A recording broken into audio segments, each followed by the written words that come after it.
So, good morning mga ka-eme. Today is Saturday. Pupunta kami dun sa isang food bank. Bali, dalawa yon, isang St. Michael, isang St. Anne. Magkalapit lang sila.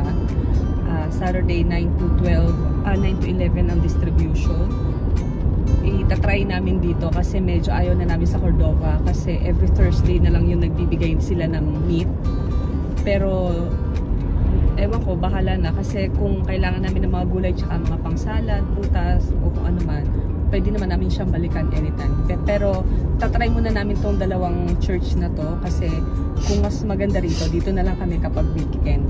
Tapos Sunday pahinga kasi meron naman akong regular ng Wednesday at saka Wednesday tsaka yung isa pang Saturday na Daisy and Sunshine Bus. Yun, maganda rin tsaka marami silang magbigay.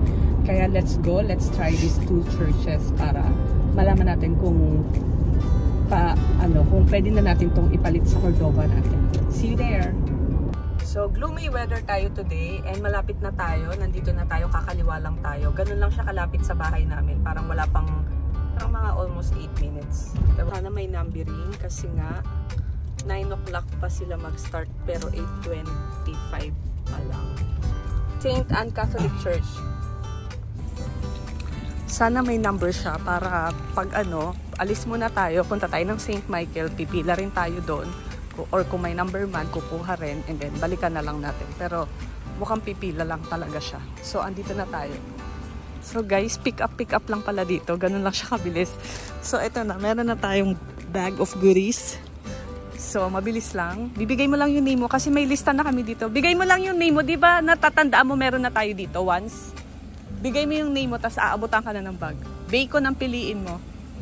Bacon. Papipiliin ka kung fish fillet or bacon. So, ayan. O, diba? Wala na masyadong eme. Wala na masyadong investigasyon na nagaganap. Basta aabutan ka lang. Ha? Oh, meron na siyang pang breakfast. So, may pang breakfast na si Kobe kasi mahilig yun sa bacon. At saka, lang, bigay-bigay lang. So, let's go to St. Michael. Dito rin lang, kabilang side. Okay, let's go! Okay, so nakalis na tayo ng St. Anne Church. Papunta tayo ng St. Michael sa Summer Avenue. 2.5 miles from here. Turn right onto South Highland Street. Mga, 3.3 miles. 8 minutes. Basta tingnan natin mamaya mag-hauling tayo mamaya pag-uwi. Andito na tayo sa St. Michael Catholic Church. So, ang tanong, saan ang natin? Waiting area. Saan tayo pipila? Mukhang doon ang pila. Mukhang doon ang pila natin. So, parang nasa sasakyan lang? Parang. Sige nga raw, try mo. Tanong natin kung drive-thru. Hindi natin sure kasi baka drive-thru to eh. Parang yun. Naka-drive-thru nga siya. Ay, di maraming yan. Okay guys, so dahil first time natin dito sa St. Michael's, hindi namin alam na drive-thru pala siya, which is good kasi medyo maambon and mas okay yung drive-thru kasi nga mabilis yung yung mga kaganapan. Kaya isasakay lang nila sa truck ng sasakyan yung natin, makokolekta natin. So mga 9 o'clock mag-start na sila. 9 to 11. So they are 5 minutes ahead of the scheduled time, which is supposed to be 9 o'clock, pero 8:55 pa lang na sila. Nagsasakay na sila ng ng goodies. So ayan, sinasakay nila sa trunk ng sasakyan. O di ba ang dami?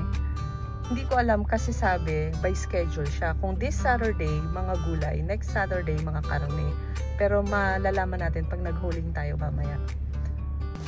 So mga kainay, kukuha pa pala nito. And good thing, dahil centralized nga ang database dito sa Amerika, may record na tayo dahil collector talaga tayo ng ayuda. Kasi kami na yung susunod. Tara na!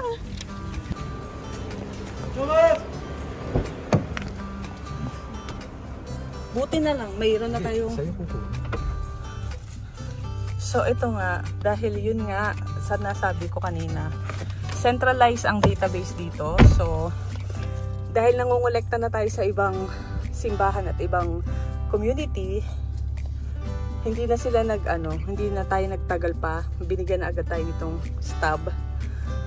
Kasi paglagay ng pangalan ko, nandun na sa system nila yung household members and etc. So, we're good. Ilalagay na lang sa sasakyan yung ating mga goodies. Good morning. Morning. Where do you want the box? Okay. It's 9:06 in the morning, so we're done for the 2 pantries, which is good kasi this is a once a month ayuda. So, next Saturday na ulit. Yung St. Anne yung every Saturday. At saka in fairness dito drive-thru. Sa next month na. Next month na kami babalik dito. Hindi, yung next Saturday yung St. Anne. Ayan yung warehouse nila. Ang laki, di ba? So, ayan yung mga, dyan nila yung tinatago yung mga goods. So, ayan. So, we're done for today. And towards Summer Avenue. In fairness, dito sa, ang igsi ng drive-thru. Hindi kagaya ng mga pinupuntahan namin na pang 161 ako. Dito, Diyos ko po, medyo late pa kami. Ay, nabuksan niya yung gas, Sabihan mo, that sinabi. Ay, yung gas. So next month na daw tayo babalik. Twice a month service. Second and third Saturday, pero pupunta ka lang once. So dadaan tayo ng Great China dahil cul-de-sac siya. Great China kasi malapit lang dito yon. Bibili tayo ng mga, ewan ko, gusto daw nila ng dinuguan ulit. Nandito na tayo sa kakanan lang tayo sa after niyang Cloverleaf. Sa Great China, dito ako bumibili ng mga Asian ingredients pag nagki-crave kami sa mga pagkain sa Pilipinas. So yun nga, gusto ni Ian ng dinuguan. And tingnan natin kung may Shanghai wrapper. Namimiss na raw nila ang Shanghai. And isa to sa mga favorite places ko dahil nakakabawas ng homesick. Tsaka yung cravings na a-achieve namin kahit papaano. Ito siya mga ka-eme, ang ating Great China. Wala naman tayo masyadong bibilhin kasi kakagaling ko lang dito last weekend. So ayan ang mga meron siya, mga noodles, yung iba nga hindi ko alam lutuin kaya hindi ako bumibili. Meron silang ube, panghalaya. Meron silang taho. Meron silang tokwa. At dalawa na lang yung dugo. Meron silang upo. Mahilig kami sa ginisang upo. At saka ginisang ampalaya. So, bibili tayo ng ampalaya. Maganda siya ngayon. Minsan kasi yung mga gulay nila parang hindi na ganun ka fresh kapag bago ata yung mga gulay ngayon. Kagaya nito marami pa. So, medyo bago pa siya.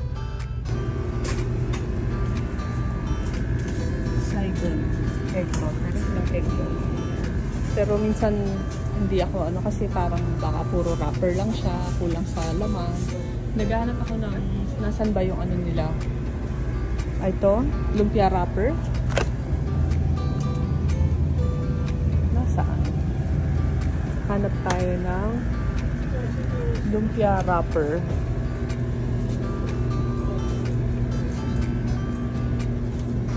Parang wala, hindi ko makita. Shanghai wrapper.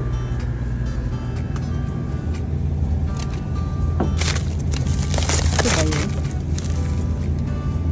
Ito. Okay. Mahal siya in fairness. So, let's get this. Gusto ko yung small lang para nakatansya na siya pag ginawa. Nag-enjoy siyang bumili ng mga cravings niya. Andito yung longganisa. Tapos, ayan, taho. You want this one? Malamig kasi taho, magkano taho? Ay, nga yan? Hindi ko pa natanong niya kung magkano Ito yung longganisa, Ito, meron silang yung bagoong. Yung parang bagoong sa atin. Pero ito, galing sa Vietnam. Pag gusto mo ng mga pho, mga Vietnamese noodles. Yan. Parang wala silang longganisa. Mahal, di ba? Oh, $8 para sa taho. Parang kahalaga na siya ng isang balding taho sa Pilipinas. Sobrang mahal. Ayan pala, longganisa. Magkano ba? Dugo lang sana bibili namin. Dumami na tuloy. Kaya ayokong pumupunta dito eh. Napapagastos. So, ayan. Uuwi na tayo. Tapos na tayo sa ating mga errands. Kasi mamaya ay family day. Lalabas kami ng mga bata. Basta every Saturday, pinipilit namin makapasyal sila. Wow! May white onion! Buti na lang. Paubos na yung ating white onion. So mamaya pag uwi natin maghuling tayo kasi sobrang dami nating nakulimbat for today's video. So let's see and let's go home. So pauwi na tayo. Turn left onto North Perkins Road. Pakita lang namin ulit sa inyo yung mga, kasi lagi kami ditong pag nagda-drive, nangangarap kami, parang lagi kami nagtuturo ng bahay. Oh yan, okay na to sa atin. Ayan, ganyan, ganon. Kaso syempre malayo pa yun. Malayo pa yun sa katotohanan. Nakakatuwa, nakaka-inspire lang na makakita ng mga magagandang bahay. So yan, nakita nyo yan, di ba? Mansion ang labanan. So, andito na tayo sa Perkins Road, sa ano namin, sa karsada namin. So, ayan yung mga bahay dito, di ba? Dito, pili ko. Ayan. Hindi. Eh, malapit sa mga school, ah. Hindi naman. Tingnan mo. Siguro 800. Mga ano? 6 to 800. Tingnan natin mamaya sa realtor.com. Mag-check tayo. Tsaka may gate sila eh, oh. Gated. Oh. Feeling ko mga ano na yan eh. Matagal na dito. Matagal na dito nakatira. Oo, mga bahay pa siguro ng mga pinakang magulang, mga gano'n. Talagang oo, hindi na sila umalis. Napamana na sa kanila, mga gano'n. Ayan o, Shady Grove. Pag dinire-diretso mo yan, dyan yung school ni Elon. Ang sobrang lalaki rin ng mga bahay. Dyan naman sobrang mansion. Wala kang makikitang medium size na bahay. As in, puro mansion talaga. Oo. So, ayan yung ano. Ito yung mga villa apartment malapit sa amin. Yung sa amin kasi is building. Condominium building type. Siguro yung isa sa Pitula dito. Oo, sila nga. 90... Parang halos ka edad nitong White Station yung apartment na yun eh. Kaya mga anak na yung nagpapalakad. So, andito na tayo. Turn right. So, mamaya mag-hauling tayo. Let's go. Nagpuputol na sila ng puno kasi maulan at mabagyo na dito sa lugar namin. Kaya for safety purposes, kailangan nilang magputol, magbawas ng mga sanga-sanga ng puno. So ayan. In fairness, dito sa building namin, well maintained at saka talaga, bukod sa well secured, well maintained din. Let's go upstairs at mag-hauling tayo ng mga ayuda. Natutuwa ako kasi hindi ko in-expect yung sibuyas. Sabi ko pa naman, dito na lang, sana may magbigay na ng sibuyas kasi paubos na yung white onion namin. So mga ka-eme, nakauwi na tayo. So mag-hauling tayo. Unahin natin itong St. Anne kasi pareho lang siya ng laman. 2 bag. Yun yung pagpunta namin doon, pick up lang namin. So we have bacon, 2. We have peanut butter, 2. Tsaka coffee capsule. Meron tayong, ilan to? Buti na lang. Kasi ito yung ginagamit ko talaga sa kape. Capsule. So, ayan. Ito lang binigay sa'yo. Tapos, ito yung grits. Para siyang pwede siyang alternate sa bigas. Tapos, pecan. Meron tayong ito.